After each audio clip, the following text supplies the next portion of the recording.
Assalamualaikum warahmatullahi wabarakatuh. Perkenalkan, nama saya Muhammad Abdul Razak Bahtiar, NIM 1806725, Adrian 11, kelas PGSD PNJ 5C. Di sini saya akan memaparkan mengenai pembelajaran atau mata kuliah filsafat pendidikan jasmani dengan judul yaitu makna, fungsi, permasalahan serta landasan dari pendidikan jasmani. Baik, kita mulai saja. Yang pertama yaitu makna.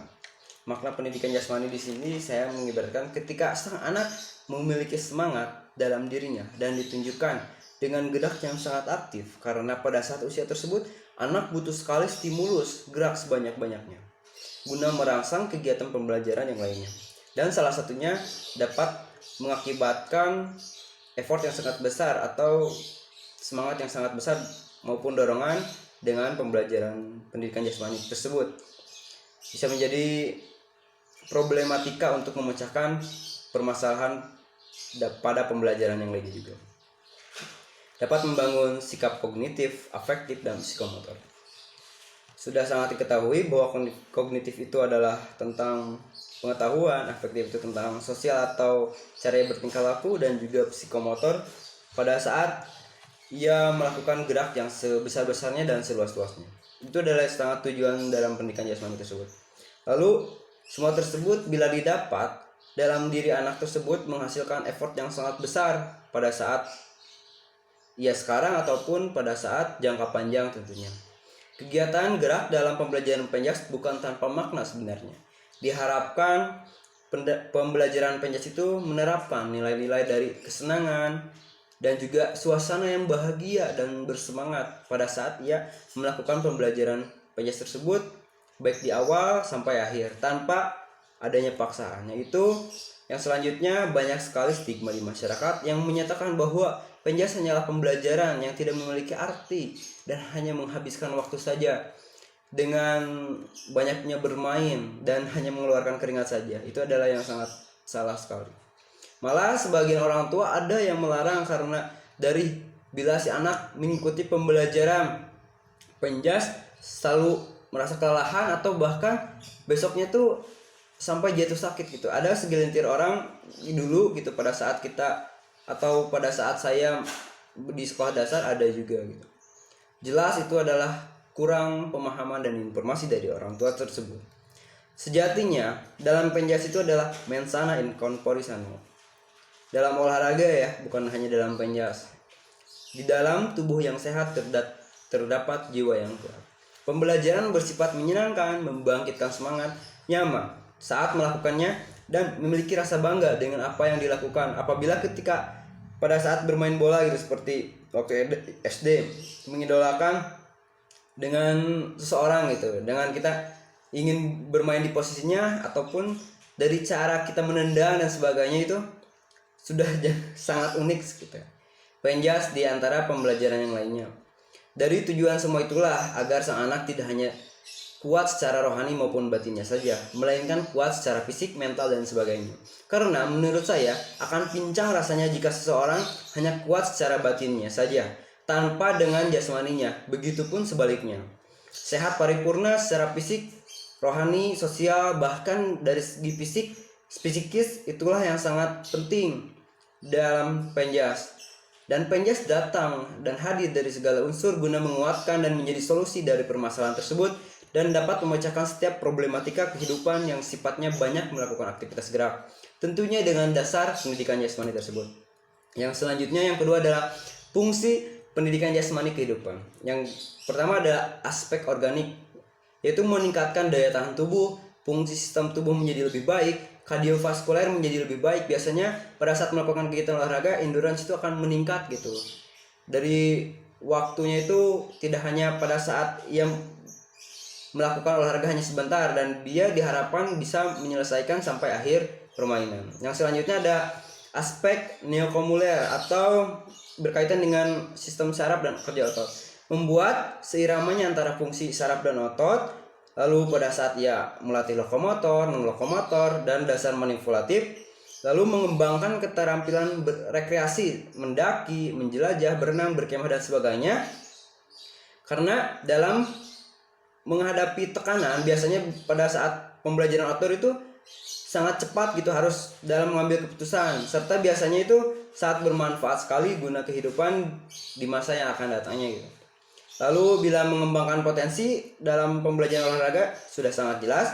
Banyak sekali olahraga atau permainan dalam pembelajaran PNJAS dilayani seperti sepak bola, basket, bela diri, dan sebagainya. Lalu yang selanjutnya ada aspek perseptual atau persepsi.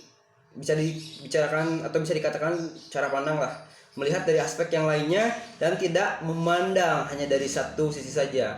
Seperti dapat membedakan dengan bahasa pikirnya sendiri antara pembelajaran di ruangan maupun di luar ruangan. Dan tentunya diharuskan si anak tersebut berolahraga atau melakukan aktivitas gerak secara konsisten tentunya. Dan menggunakan tenaga yang sangat ia bisa kendalikan.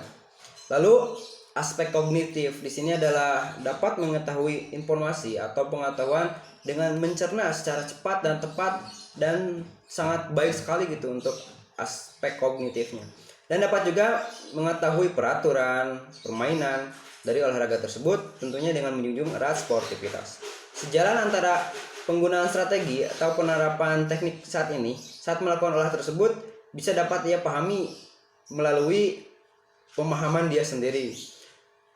Lalu pada selanjutnya ada aspek sosial atau aspek afektif. Ini adalah mengimplementasikan yang sebenarnya ketika kita dapat berinteraksi secara langsung pada saat ia di lapangan, ketika cara berkomunikasi, berbahasa, atau menjalin kerjasama tim. Ini adalah sangat baik sekali di masa yang akan datang tentunya dan dipersiapkan pada saat masih kecil. Aspek emosional. Yang terakhir ada aspek emosional. Emosional di sini menitik beratkan atau melibatkan soal perasaan atau empati, di mana mengejar atau berambisi dalam memenangkan pertandingan tentunya dengan cara sehat dan sportivitas. Tidak mudah terprovokasi lawan saat melakukan pertandingan ataupun permainan tersebut. Yang selanjutnya, ia akan kuat secara mental dan mengembangkan aura positif serta sikap pantang menyerah dalam meraih apapun yang ia harapkan. Selanjutnya, yang ketiga ada permasalahan pendidikan jasmani di sekolah. Yang pertama, kebutuhan pendidikan jasmani itu selalu dinomorduakan. Seperti hanya fasilitas serta sarana dan prasarana itu biasanya dikesampingkan. Lalu sempitnya lahan kosong biasanya itu ada di perkotaan gitu. Tentu saja bila membahas kita di pedesaan, kita akan bisa mencari lahan-lahan yang kosong. Lalu minat dan bakat siswa biasanya akan muncul. Ide atau gagasan mengenai sekolah tersebut harus bila kita mendapatkan prestasi terlebih dahulu, tentunya prestasi yang sangat besar, dengan mendongkrak nama sekolah tersebut dan menjadikan sekolah tersebut mendapat perhatian lebih kembali lagi dari segi prasarana dan aspek penunjang lainnya. Yang selanjutnya landasan yang keempat ya. Yang selanjutnya adalah landasan pendidikan jasmani. Secara bahasa, landasan berarti tumpuan. Bisa juga diartikan pijakan ataupun dalam bahasa ini diartikan sebagai dasar. Landasan hukum. Yang pertama, saya akan menjelaskan tentang landasan hukum, yaitu semua proses pendidikan jasmani dilandasi oleh aturan yang cara mengajarnya tersebut direncanakan, dipersiapkan, lalu adanya supervisi yang sebagian besar tersebut dikembangkan sendiri oleh pendidik maupun guru yang bersangkutan. Dan tentunya ini beracu pada Undang-Undang Nomor 20 Tahun 2003 tentang Sistem Pendidikan Nasional. Dalam hal tersebut, mengatur mengenai ketentuan umum, dasar, juga fungsi serta tujuan dari pendidikan nasional. Yang selanjutnya saya akan membahas tentang landasan mengenai 3 aspek yang selalu dibahas dan dibawa oleh guru penjas maupun tenaga pendidik jasmani lainnya, dengan tentunya itu harus selalu diterapkan, bukan hanya dibawa saja atau bukan hanya dibaca saja, yaitu aspek kognitif, afektif, dan psikomotor.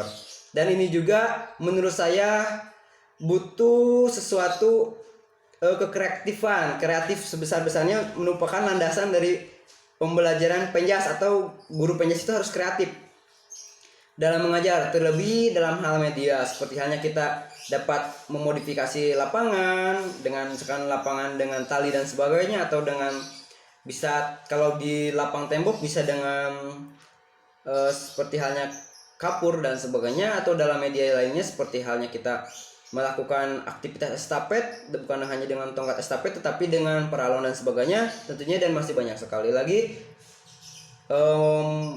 media-media yang dapat dimodifikasi melalui kreativitasan guru penjahit tersebut. Sekian yang bisa saya sampaikan karena waktu sudah melebihi dari minimal. Sekian saja. Kita akan berlanjut di pembahasan yang lainnya, tentunya dengan bahasan-bahasan yang lebih menarik lainnya. Sekian dari saya Muhammad Abdi Bahtiar. Terima kasih. Wassalamualaikum warahmatullahi wabarakatuh.